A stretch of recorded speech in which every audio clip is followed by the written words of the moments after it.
اعتکاف وہ عمل ہے جو رسول اللہ صلی اللہ علیہ وسلم نے پابندی سے فرمایا. جب آپ صلی اللہ علیہ وسلم کا آخری وقت تھا, عمر کا آخری حصہ تھا, تو اس میں آپ صلی اللہ علیہ وسلم پابندی سے اعتکاف فرمایا کرتے تھے.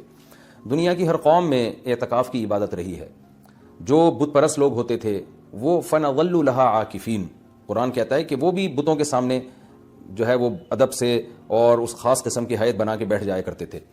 تو جب اسلام دنیا میں آیا تو اسلام نے ہمیں بتایا کہ ہم نے اگر عبادت کے لیے اپنے آپ کو باؤنڈ کرنا ہے تو ہم صرف اللہ کے لیے کر سکتے ہیں اپنے آپ کو باؤنڈ, اور وہ بھی مسجد کے اندر. تو نبی صلی اللہ علیہ وسلم نے مسجد میں اعتکاف فرمایا. اس وقت سے لے کے آج تک امت آپ صلی اللہ علیہ وسلم کے اس عمل کو فالو کر رہی ہے. اس کی فضیلت کیا ہے؟ رسول اللہ صلی اللہ علیہ وسلم نے فرمایا ایک دن کا اعتکاف, بشرطے کے اخلاص کے ساتھ ہو, ایک دن کا اعتکاف آپ نے فرمایا انسان کو جہنم کی آگ سے ایسے دور کر دیتا ہے جیسے زمین اور آسمان کا جیسے فاصلہ ہے. تو اس عبادت کا بنیادی مقصد یہ ہے کہ انسان پورے سال دنیا کے کاموں میں مشغول رہتا ہے, وہ سال میں کچھ دن اللہ کے لیے نکالے. جیسے کوئی شخص ہجرت کرتا ہے اللہ کے لیے, اپنے گھر بار کو چھوڑتا ہے, تو معتکف بھی ایک نوعیت کی ہجرت کرتا ہے. وہ اپنے بیوی بچوں کو, اپنے اہل و عیال کو, اپنے رشتہ داروں کو چھوڑ چھاڑ کے اللہ کی گھر میں اور مسجد میں آ کے وہ پڑ جاتا ہے. تو اللہ کو یہ عمل بہت محبوب لگتا ہے کہ اتنی مصروفیتوں میں جب لوگ دنیا کی گہما گہمیوں میں مبتلا ہیں, کوئی شخص میری خاطر سب کچھ چھوڑ چھاڑ کے میرے گھر میں آ کے پڑ جاتا ہے کہ اللہ جب تک تو مجھے معاف نہیں کرے گا, جب تک تو مجھے سیدھے راستے پہ چلنے کی توفیق نہیں عطا فرمائے گا, گویا میں تیرا در چھوڑوں گا نہیں. تو اللہ کو یہ عمل بہت محبوب ہے, اور پچھلی امتوں میں بھی کسی نہ کسی درجے میں یہ عمل مختلف شکلوں میں مشروع رہا ہے. آپ صلی اللہ علیہ وسلم نے اس کی فضیلت بھی بیان کی, اور فقہاء کرام نے قرآن و سنت ہی سے اعتکاف کے مسائل بھی نکالے. تو اعتکاف کی سب سے بڑی فضیلت کیا ہے؟ ایک تو وہ فضیلت کہ جو حدیث میں بیان کی کہ مشرق اور مغرب میں جو فاصلہ اور آسمان اور زمین میں جو فاصلہ ہے, اتنا اللہ تعالیٰ جہنم کی آگ سے انسان کو دور کر دیتے ہیں. دوسری فضیلت اعتکاف کی کہ اس میں ہم آپ صلی اللہ علیہ وسلم کی ایک سنت کو فالو کر رہے ہوتے ہیں. جو کام نبی نے کیا ہم وہ کر رہے ہوتے ہیں, اور قرآن کہتا ہے لقد کان لکم فی رسول اللہ اسوۃ حسنہ, تمہارے لیے محمد صلی اللہ علیہ وسلم کے عمل میں اسوہ حسنہ, ایک اچھا نمونہ ہے, جیسے انہوں نے زندگی گزاری تم بھی ایسا کرو.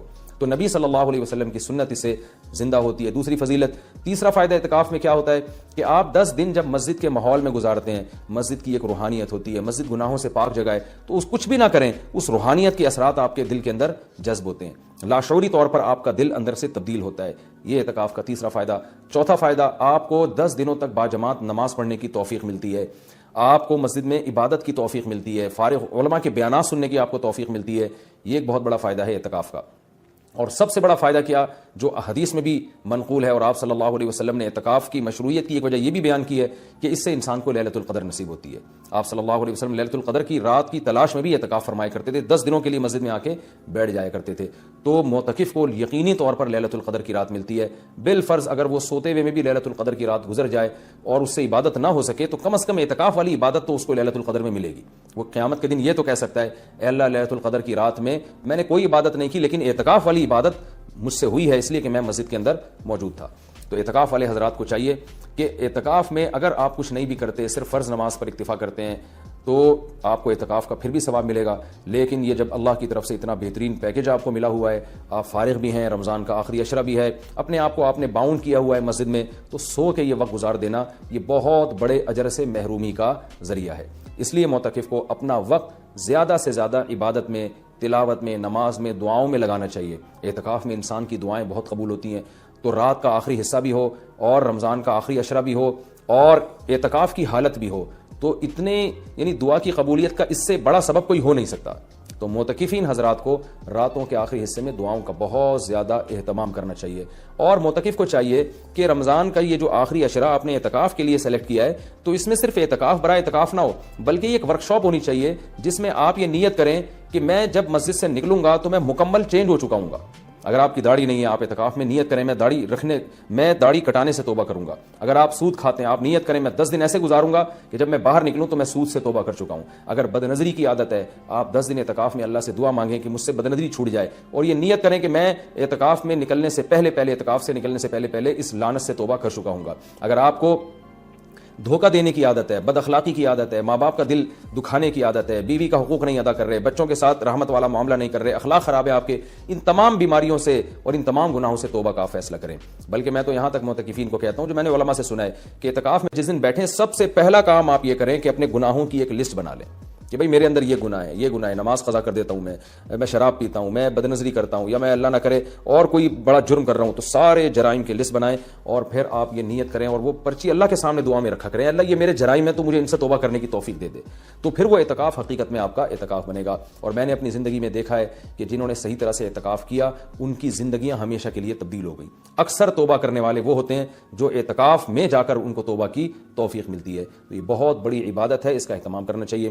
دوسری بات، پہلے دن سے اپنا عبادت کا کوئی اسکیجول بنا لینا چاہیے، ایسا نہ ہو کہ آپ آ کے بیٹھ گئے اب سوچنے میں 3 دن گزار دیں گے کہ آپ نے کرنا کیا ہے، تو اپنا ایک اسکیجول بنائے کہ بھئی تہجد کتنی، تراویح کی تو پابندی کرنی ہے، تہجد کتنی پڑھنی ہے اور کتنے پارے اس میں پڑھنے ہیں، یا کتنی مقدار میں تلاوت اس میں کرنی ہے، تسبیحات کتنی کرنی ہے، کون سی کرنی ہے، دعا کس وقت مانگنی ہے، کتنی دیر مانگنی ہے، یہ پورا ایک اسکیجول پہلے سے ہونا چاہیے آپ کا۔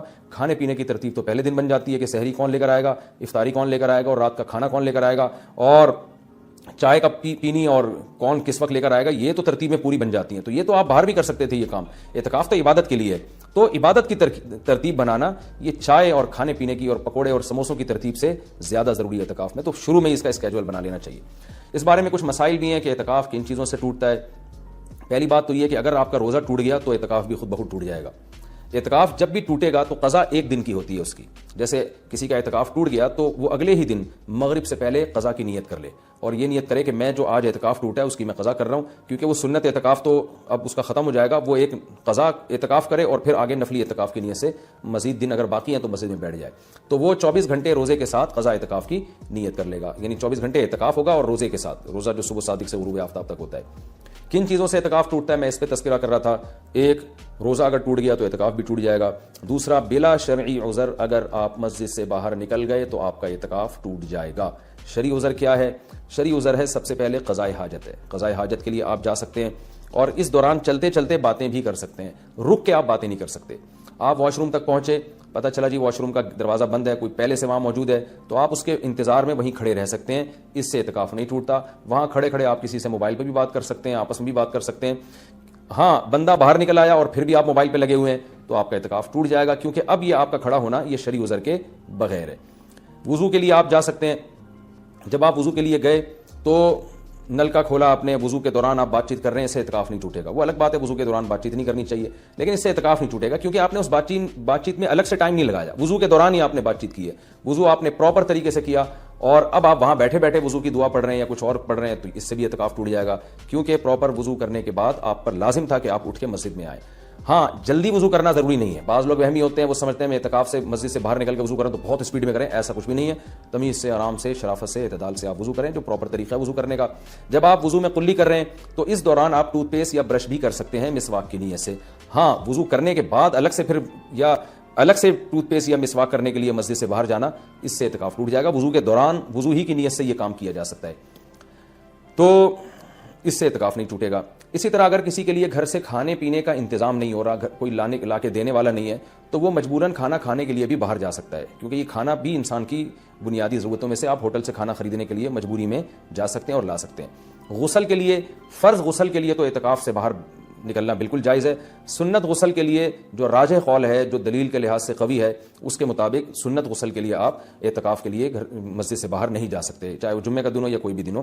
راجح قول بہرحال جمہور کا قول یہی ہے، اگرچہ کچھ علماء دوسرے قول کے بھی قائل ہیں، لیکن جو راجح قول ہے، جو جمہور کا قول ہے، جس پہ فتویٰ اب تک دیا جاتا رہا ہے، وہ یہی ہے کہ آپ غسل نہیں کر سکتے۔ ہاں، یہ ضرور ہے کہ اگر آپ واش روم میں گئے اور وہاں کوئی غسل کا بھی انتظام ہے، جیسے اٹیچ باتھ روم ہوتے ہیں، تو جتنی دیر میں وضو کرنے میں ٹائم لگتا ہے اتنی دیر میں آپ اگر غسل کر لیتے ہیں تو آپ کا اعتکاف نہیں ٹوٹے گا۔ اور ظاہر ہے یہ جب ہی ہوگا جب بغیر صابن کے آپ غسل کریں، جلدی جلدی کپڑے اتار کے بس پانی بہائیں، جتنی دیر میں وضو کرتے ہیں اتنی دیر میں، تو وضو ہی کی نیت سے آپ غسل بھی کر لیں تو پھر اعتکاف نہیں ٹوٹے گا، لیکن اگر آپ نے ٹائم لگا لیا تو ٹوٹ جائے گا۔ گرمیوں میں بہت بڑی پرابلم ہو جاتی ہے، پسینے کی بدبو لوگوں میں آ رہی ہوتی ہے، تو ایسے موقع پر اگر کوئی مسجد میں ایسا انتظام کر لیا جائے کہ مسجد ہی میں کوئی ایسا ٹب ہو جہاں بیٹھ کے کوئی نہا لے اور مسجد گندی نہ ہو، تو اس کی بھی گنجائش ہے، یا صرف سر دھو لے، اور سر تو دھویا جا سکتا ہے، آپ مسجد سے سر تھوڑا سا باہر کریں اور پھر کوئی شخص پانی ڈال کے یا خود ہی آپ پانی ڈال کے اپنے سر کو دھو لیں صابن سے، تو یہ بھی جائز ہے۔ پاؤں آپ کے مسجد کے اندر رہنے چاہیے، پاؤں اگر مسجد سے باہر نکل گئے تو اعتکاف ٹوٹے گا، پاؤں اگر مسجد کے اندر ہیں تو اعتکاف نہیں ٹوٹتا۔ یہ بھی اعتکاف کے کچھ بیسک مسائل تھے. اعتکاف کے دوران آپ کسی کے جنازے میں جانے کے لیے مسجد سے باہر جائیں گے، اعتکاف ٹوٹ جائے گا. کسی کی عیادت کے لیے مسجد سے باہر نکلیں گے، اعتکاف ٹوٹ جائے گا. لوگ کر رہے ہوتے ہیں یہ کام، جی وہ اللہ معاف فرمائے نانی کا انتقال ہو گیا، چاچا کا انتقال ہو گیا تو ہم جا رہے ہیں. تو بھائی نہیں جا سکتے آپ. جس کا بھی انتقال ہو گیا اس کے لیے یہیں بیٹھ کے آپ دعائیں مغفرت کریں. اور ان کا جنازہ اگر وہیں آ جاتا ہے تو مسجد کے اندر بعض جگہوں پہ صفیں بنتی ہیں، جنازہ باہر رکھا جاتا ہے تو ٹھیک ہے، مسجد سے باہر آپ نہیں جا سکتے. اسی طرح ایک اور بھی گنجائش ہے کہ اگر کسی کو اعتکاف کے دوران پہلے سے پتہ ہے کہ مجھے کسی ضروری کام سے جانا پڑے گا تو وہ مستثنی بھی کر سکتا ہے. یعنی اعتکاف میں بیٹھنے سے پہلے وہ یہ نیت کر لے کہ فلاں دن اتنے ٹائم تک کا جو وقت ہے میں اعتکاف سے خارج کر رہا ہوں، تو وہ فلاں دن جب آئے گا تو وہ مخصوص ٹائم اس کا اعتکاف میں داخل ہی نہیں ہوگا، تو اس دوران وہ مسجد سے باہر جا سکے گا، اس کا اعتکاف نہیں ٹوٹے گا. یا وہ یہ کہہ لے کہ جیسے کسی نے پیپر دینا ہے تو وہ یہ نیت کر رہے کہ بھائی میں اعتکاف میں تو بیٹھ رہا ہوں لیکن میرا ایم اے اسلامیات کا یا میرا اکنامکس کا پیپر ہے، تو میں جب پیپر کا ٹائم ہوگا تو میں جاؤں گا پیپر دینے کے لیے اور پیپر دے کے فوراً واپس آ جاؤں گا. تو پہلے سے جو نیت کر لے گا تو اس میں وہ ٹائم اعتکاف میں داخل ہی نہیں ہوگا اور اس عمل کی وجہ سے اس کا اعتکاف ٹوٹے گا نہیں. البتہ سنت بہرحال یہی ہے کہ پراپر 10 دن تک مسلسل اعتکاف کیا جائے. تو یہ کچھ موٹے موٹے مسائل تھے اعتکاف کے. اور رمضان میں روزے کی حالت میں سرما لگانے سے، کان میں آنکھ میں دوا ڈالنے سے روزہ بھی نہیں ٹوٹتا، اعتکاف بھی نہیں ٹوٹتا. خوشبو لگانے سے نہ روزہ ٹوٹتا ہے نہ اعتکاف ٹوٹتا ہے. باتیں کرنے سے بھی نہ روزہ ٹوٹتا ہے نہ اعتکاف ٹوٹتا ہے. لیکن اعتکاف میں زیادہ باتیں نہیں کرنی چاہیے، عمل کو زیادہ فوکس کرنا چاہیے. اور اگر کوئی گپ شپ لگاتا بھی ہے اعتکاف میں تو اس سے کچھ نہیں ہوتا، لیکن اعتدال سے مسجد کے آداب کا خیال کرتے ہوئے. تو اعتدال سے اگر کوئی مسجد میں رہے اور مسجد کے آداب کا خیال کر کے بات چیت بھی اعتکاف کے دوران کرتا ہے تو یہ ناجائز عمل نہیں ہے. ایک بات جو آخری بات، اعتکاف میں موبائل کا استعمال کم کریں اور اس کو مثبت ایکٹیویٹیز کے لیے محدود کر دیں. فون پہ باتیں کرتے رہنا، ویڈیوز دیکھتے رہنا فیس بک کی، یہ تو سارا ٹائم آپ کا فیس بک برباد کر دے گا. کوئی کام کی علمی بحث دیکھنی ہو تو ایک الگ بات ہے، لیکن ویڈیو گیم اور ان چیزوں میں اعتکاف کو برباد کرنا یہ بہت بڑی محرومی کی بات ہے. اللہ تعالیٰ سے دعا ہے کہ اس رمضان کے اس عشرے کو اللہ ہم سب کے لیے رحمت بنائے. اور اعتکاف میں خاص طور پر اس وبا کے بارے میں، اس وبا کے لیے سب مل کے دعا کریں. معتکفین حضرات سے خاص طور پہ گزارش ہے کیونکہ ان کی دعاؤں کی قبولیت کا امکان زیادہ ہے. یہ جو کرونا کی وبا انڈیا میں پھیلی ہوئی ہے، پوری دنیا کو اپنے لپیٹ میں لیا ہوا ہے، لاکھوں لوگ لقمہ اجل بن گئے، پتہ نہیں کتنوں کی موت اور مقدر ہے. تو گڑ گڑا کے معتکفین حضرات سے گزارش ہے کہ اس رات اللہ سے دعا مانگے، خاص طور پہ ختم قرآن کے موقع پر خوب اللہ سے دعا مانگے کہ اللہ اس وبا کو انسانیت سے دور کر دے اور اس وبا سے ہونے والی تباہی سے اللہ ہم سب کو بچا لے. ہم کمزور ہیں اور ہمارے ایمان بھی کمزور، ہمارے جسم بھی کمزور. تو ہم صبر والی زندگی نہیں مانگتے کہ آزمائشیں آئیں اور صبر کریں، بلکہ ہم اللہ سے شکر والی زندگی مانگتے ہیں. اللہ تو ہمیں نعمتیں دے اور شکر کی توفیق دے. ہاں اگر کوئی مصیبت مقدر میں ہے ہی تو اللہ ہمیں صبر کی توفیق دے، لیکن اللہ ہم سے مصیبتوں کو دور کر لے. تو اس وبا کے لیے خاص طور پر دعا مانگنی چاہیے سب کو مل کے کہ انڈیا میں جو حالات ہیں اللہ ان حالات سے انڈیا کے مسلمانوں کو اور وہاں کے دوسرے انسانوں کو، جو بھی لوگ وہاں بستے ہیں، سب لوگوں کو اللہ محفوظ رکھے اور پوری دنیا کو اس وبا سے اللہ تعالیٰ بچائے. شاید اللہ معتکفین کی دعا کی برکت سے اس آئے ہوئے عذاب کو انسانیت سے ٹال دے. اللہ تعالیٰ ہم سب کو سمجھنے کی، عمل کرنے کی توفیق عطا فرمائے.